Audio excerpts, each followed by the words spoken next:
Hello, welcome everybody to Potluck. We are once again taking from our individual homes. This crisis still has the studio closed. We do not know when we will be reopening. But we're taking advantage of that here by getting guests I normally wouldn't be able to get all the way to the studio here. Tonight I have got Monica Schmidt from Iowa, and I have Charles Prepolec from Alberta, Canada. Yep, Calgary. And we are here to talk a little bit about Sherlock Holmes societies. Arthur Conan Doyle created Sherlock Holmes back in 1887, and the character was pretty soon thereafter a bit of a cultural smash hit. And it was probably the first organized fandoms that were ever developed. Charles Morley created the Baker Street Irregulars in 1934.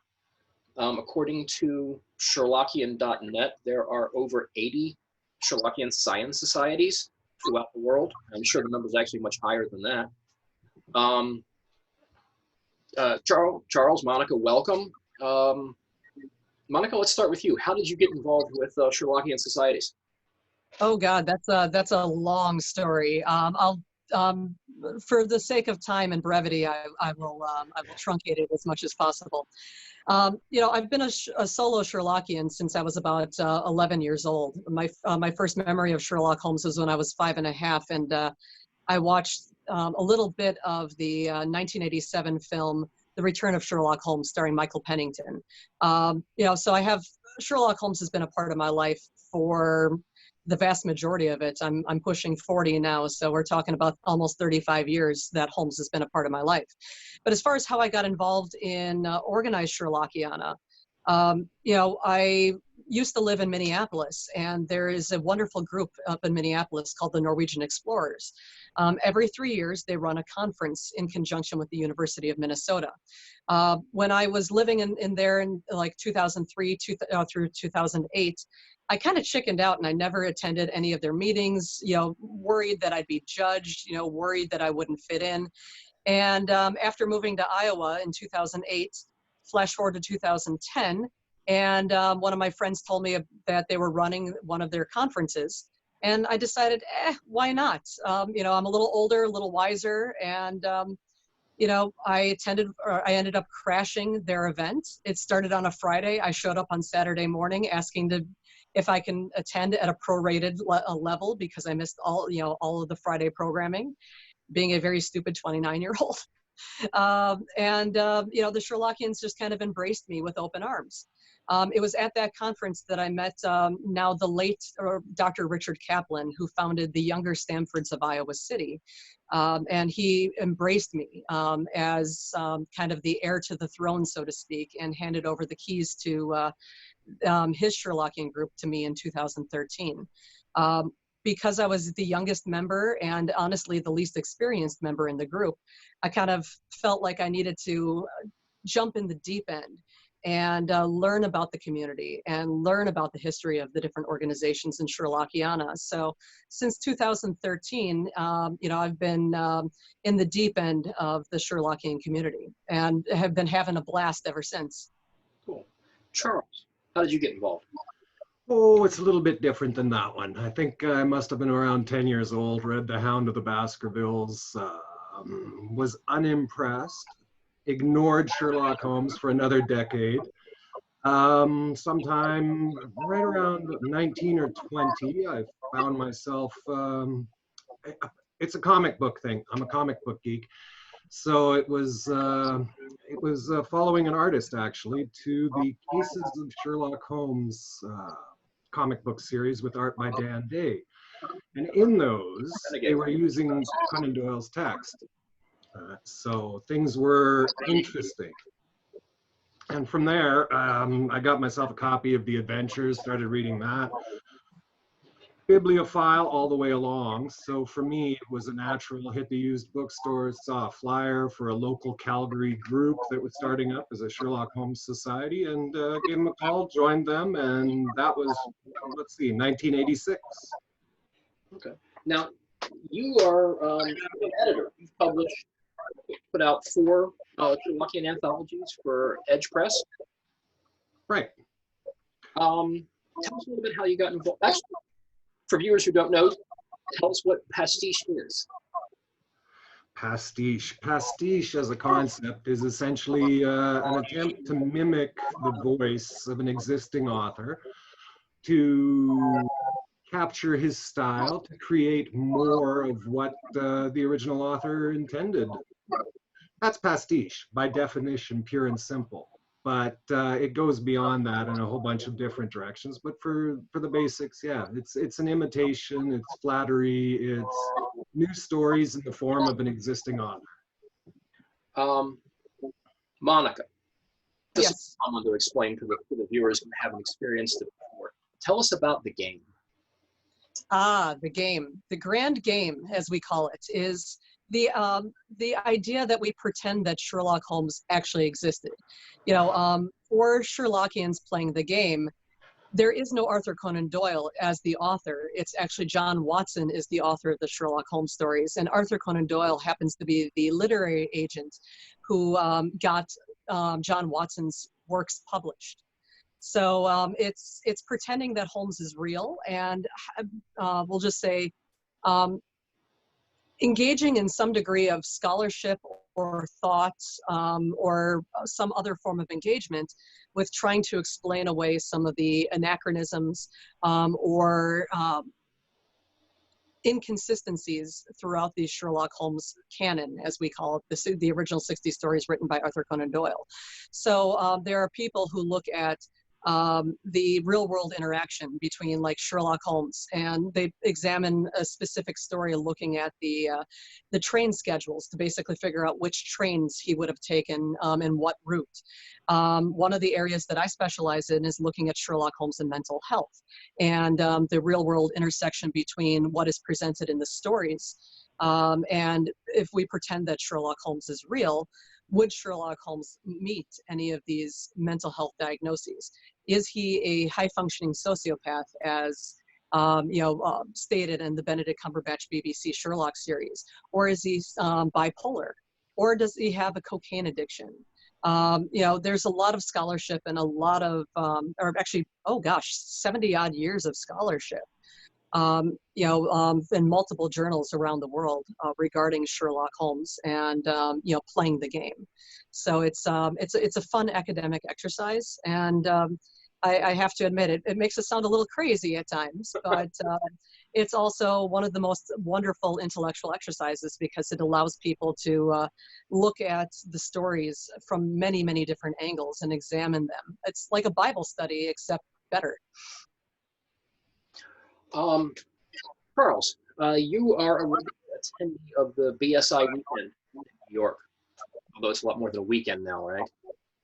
Yeah, well, it's the better part of a week, the BSI birthday weekend. We'll usually get in on a Tuesday or so on, and yeah, it's quite the assemblage getting out there. You'll see about 200 to 300 Sherlockians descending on New York. Some for the dinner, some just for the other events. It's quite the thing. Why is it in January that the weather is not the most conducive? Oh, yeah, well, it's tradition. It's always about tradition. And the idea is, given that Sherlock Holmes's birthday was January 6th, because of some little obscure detail that's probably mostly nonsense and likely related to Christopher Morley's brother's birthday. He was one of the founders. So, okay. Hence January it is. Now, the societies are, I don't want to say organized, but the main society is the Baker Street. And entry into that is not quite as easy as just saying, I want to become a Baker Street irregular. But getting into the science societies pretty much is that. How many societies or how many years were you involved in Sherlockiana before you were invited to join the BSI? Oh, that goes to both of you, but you first.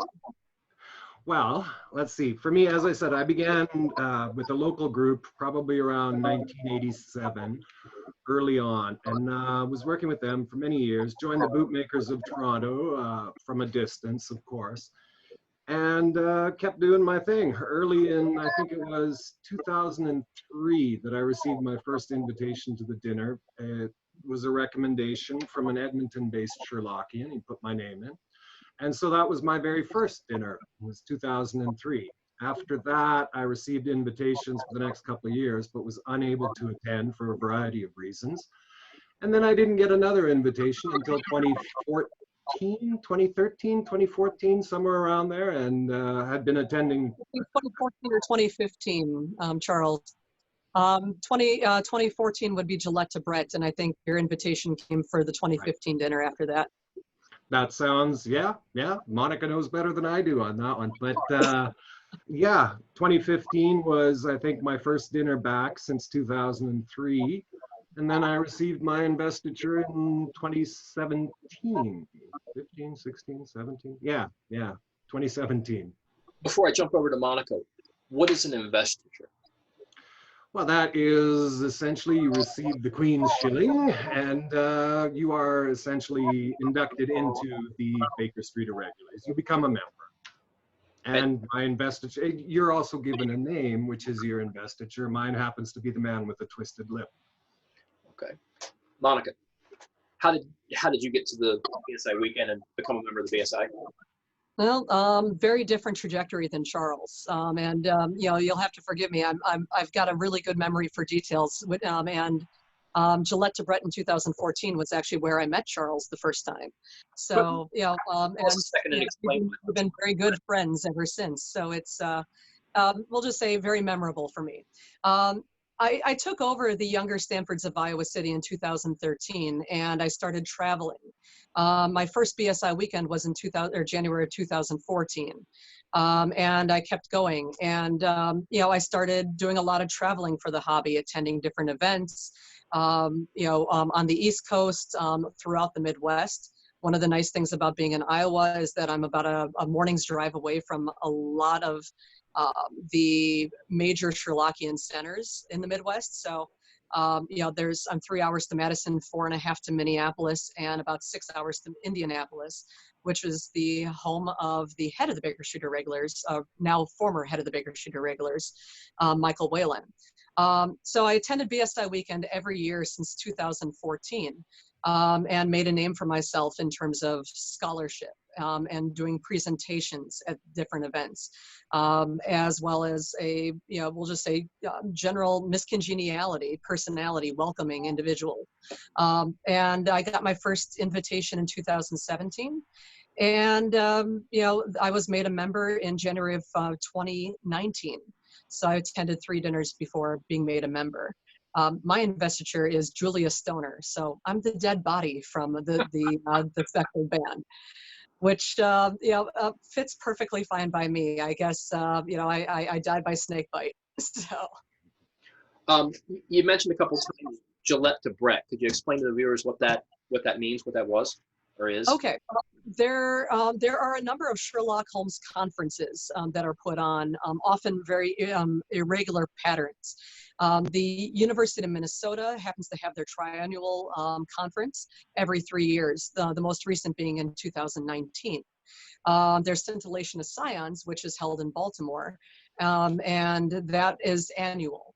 Gillette to Brett is a Bloomington, Indiana based Sherlock Holmes conference that primarily focuses on the interaction between Sherlock Holmes and film. It's run by Steve Doyle and Mark Gagan, who are the 2 gentlemen behind Wessex Press, which is a Sherlockian publication company. It's absolutely wonderful. I've attended the Gillette to Brett in 2014, and then the most recent one in 2018. And Charles was the presenter in 2018. Okay, and then the name Gillette to Brett comes from or means? Sorry. That references William Gillette, who is the first name actor, to have played Sherlock Holmes in a 1916 silent film, all the way up to Brett, as in Jeremy Brett, who played Sherlock Holmes in the 1980s and 1990s on Granada Television, ITV in England, or over here in America, PBS, or A&E back in the 90s, before it became a haven for reality TV shows. Charles, you do a lot of presenting at events too.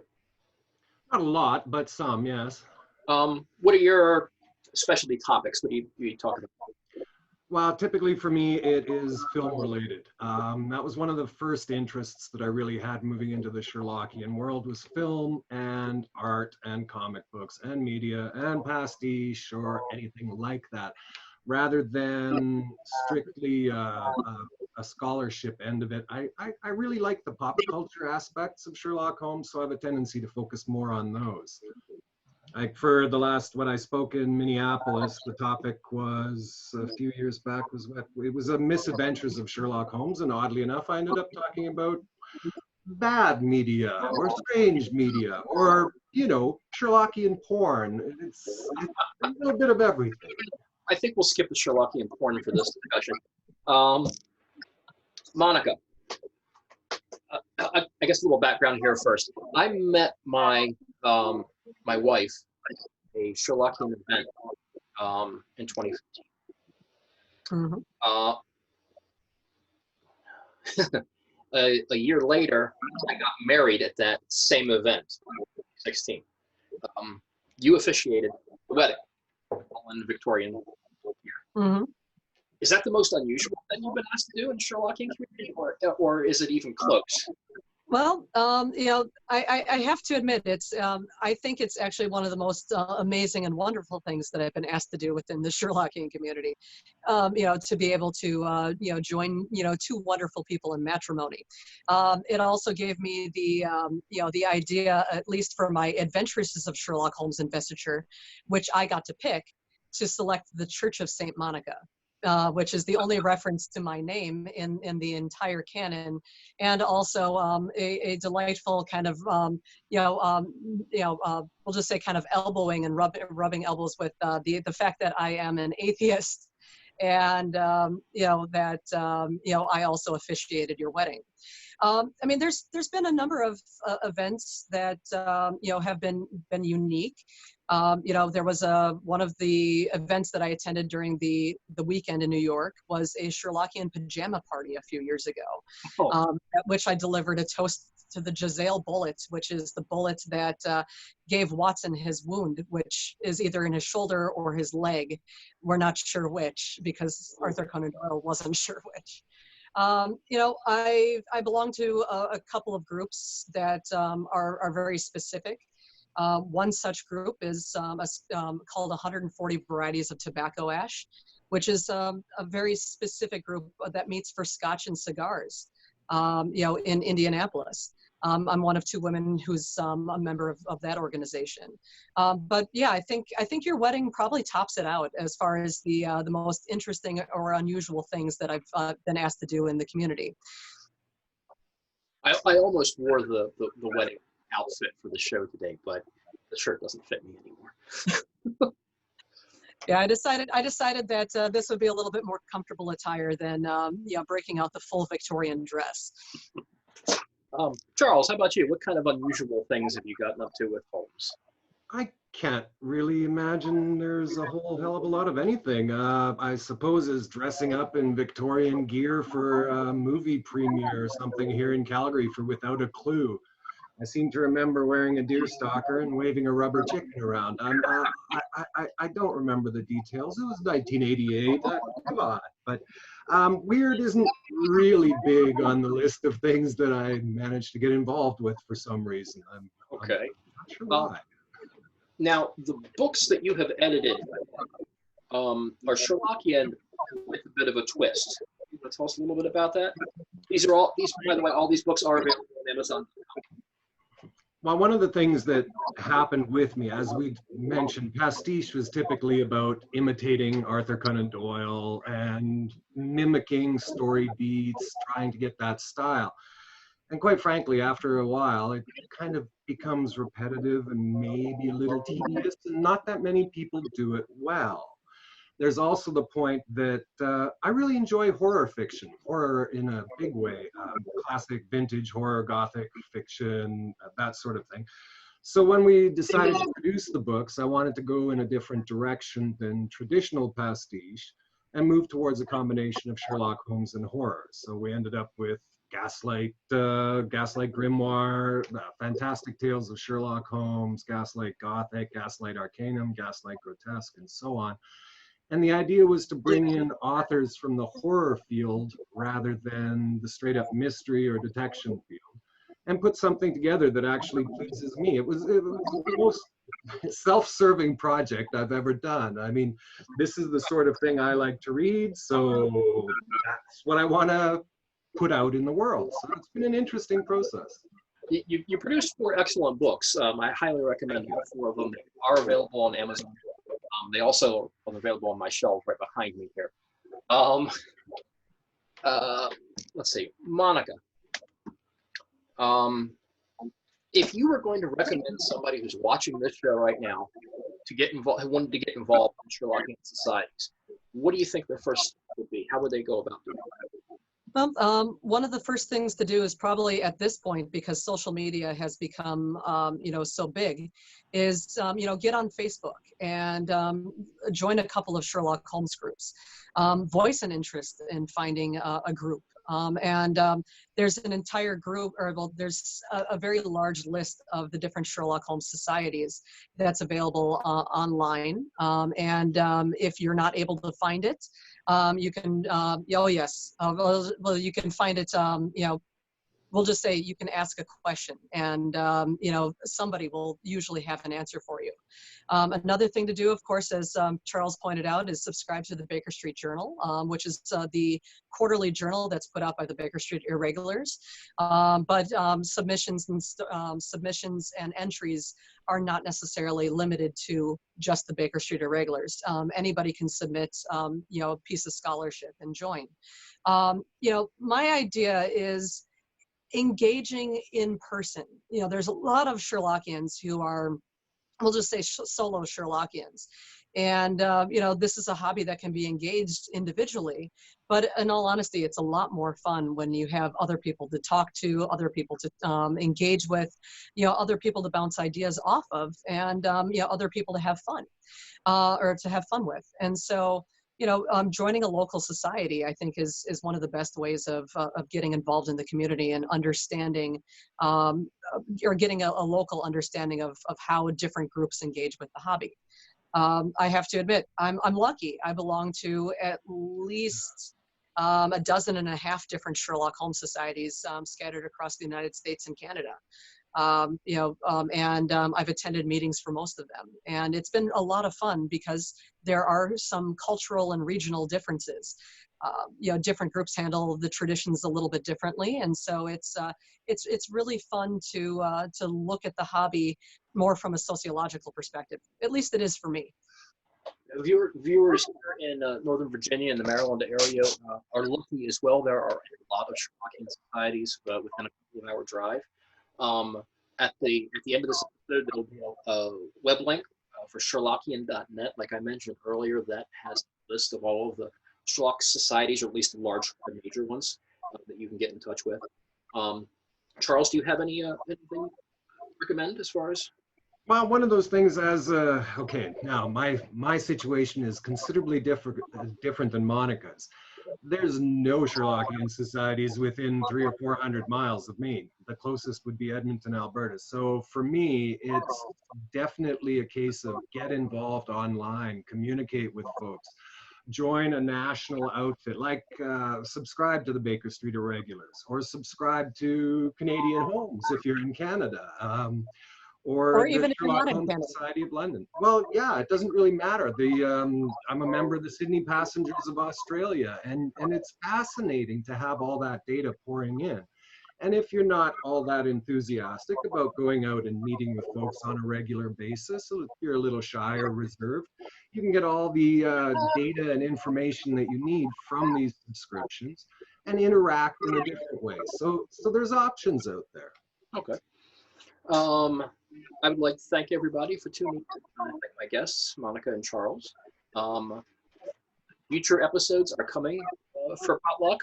Again, they'll be filmed like this for a little while, but the past episodes are still available online at potluck-online.org.